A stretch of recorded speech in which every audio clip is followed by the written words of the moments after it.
गहरी काली रात थी। पहाड़ों के बीच छिपी एक रहस्यमयी गुफा से किसी के मंत्रोच्चार की गूंज सुनाई दे रही थी। ठंडी हवा में गूंजते हुए वे मंत्र डरावने लग रहे थे। यह गुफा वर्षों से वीरान थी, लेकिन आज वहां एक अघोरी तपस्या कर रहा था। गुफा के भीतर दीवारों पर अजीबोगरीब चिन्ह उकेरे हुए थे। उनमें से कुछ पर लाल रंग का निशान था, जो सूखे रक्त जैसा लग रहा था। अघोरी ने अपनी लंबी जटाओं को समेटते हुए कांपते हाथों से दीवार पर स्पर्श किया। तभी एक जोरदार झटका लगा और दीवार में एक गुप्त द्वार खुल गया। द्वार के पीछे अंधेरा था। अघोरी ने अपनी कमंडल से भस्म उठाकर हवा में उड़ाई, जिससे हल्की रोशनी हुई। वह धीरे धीरे आगे बढ़ा और एक सुनसान कक्ष में पहुंचा। वहां बीचों बीच एक प्राचीन काले पत्थर का ताबूत रखा था, जिस पर चमकते हुए मंत्र लिखे थे। जैसे ही अघोरी ताबूत के पास पहुंचा, उसे ऐसा महसूस हुआ कि कोई उसके पीछे खड़ा है। वह झटके से पीछे मुड़ा, लेकिन वहां कोई नहीं था। उसके माथे पर पसीना छलक आया। अचानक ताबूत अपने आप खुलने लगा और उसके अंदर से सुनहरी धुंध बाहर निकलने लगी। धीरे धीरे धुंध एक महिला की आकृति में बदल गई। वह हवा में तैर रही थी। उसकी आंखों में रहस्यमयी चमक थी और उसके चेहरे पर न शांति थी, न ही क्रोध, बस एक रहस्यमयी मुस्कान। तभी उसकी गूंजती हुई आवाज आई, जो इस ताबूत को खोलेगा उसे अपने प्राणों की बलि देनी होगी। अघोरी ने अपनी आंखें बंद की और जोर से मंत्र पढ़ने लगा। उसकी आवाज गुफा में गूंजने लगी और पूरा कक्ष हिलने लगा। तभी गुफा की छत से एक विशाल पत्थर गिरा और ताबूत फिर से बंद हो गया। लेकिन इसी के साथ गुफा का बाहर जाने का रास्ता भी बंद हो गया। अघोरी ने चारों ओर देखा, लेकिन कोई रास्ता नहीं था।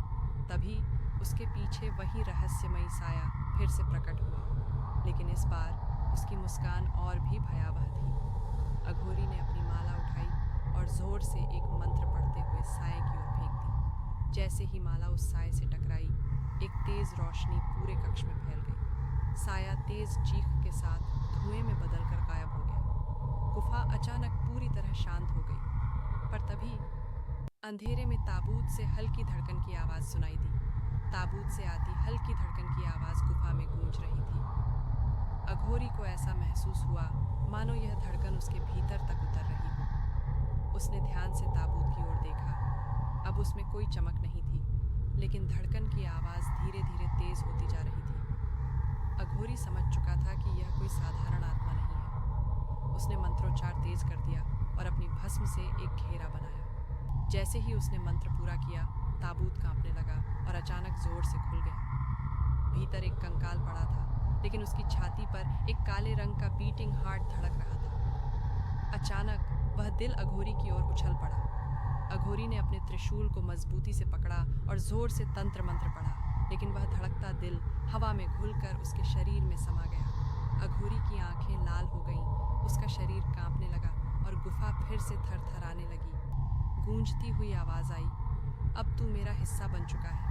अघोरी ने जोर से चीख मारी, लेकिन उसकी आवाज हवा में दब गई। उसकी आंखें धीरे धीरे सफेद होने लगीं और उसकी भुजाएं कांपने लगीं। देखते ही देखते उसकी पूरी देह राख में बदलकर गुफा की जमीन पर बिखर गई। गुफा एक पल के लिए शांत हो गई, लेकिन तभी ताबूत के भीतर वही कंकाल धीरे धीरे खड़ा होने लगा। उसकी आंखों में वही लाल चमक थी जो पहले अघोरी की थी। अब वह कोई और नहीं बल्कि वही अघोरी था, लेकिन एक नई शक्ति के साथ। गुफा के द्वार अपने आप खुल गए। बाहर घना अंधेरा था। वह रहस्यमयी अघोरी अब ताबूत का नया रक्षक बन चुका था। अब कोई और आएगा और यह ताबूत फिर खुलेगा। गुफा के अंदर फिर से वही मंत्र गूंजने लगे, जैसे सब कुछ पहले जैसा हो गया हो। लेकिन इस बार इंतजार किसी और के आने का था। वो कौन होगा, जानने के लिए जुड़े रहे। ऐसी रहस्यमयी कहानी देखने और सुनने के लिए हमारे चैनल मिस्टीरियस फैक्ट्स स्टोरीज को लाइक, शेयर और सब्सक्राइब करें और बेल आइकन को दबाएं, जिससे हमारा वीडियो आपके पास सबसे पहले पहुंच सके। और कमेंट करके बताएं आपको हमारी वीडियो कैसी लगी। Thanks for watching this video.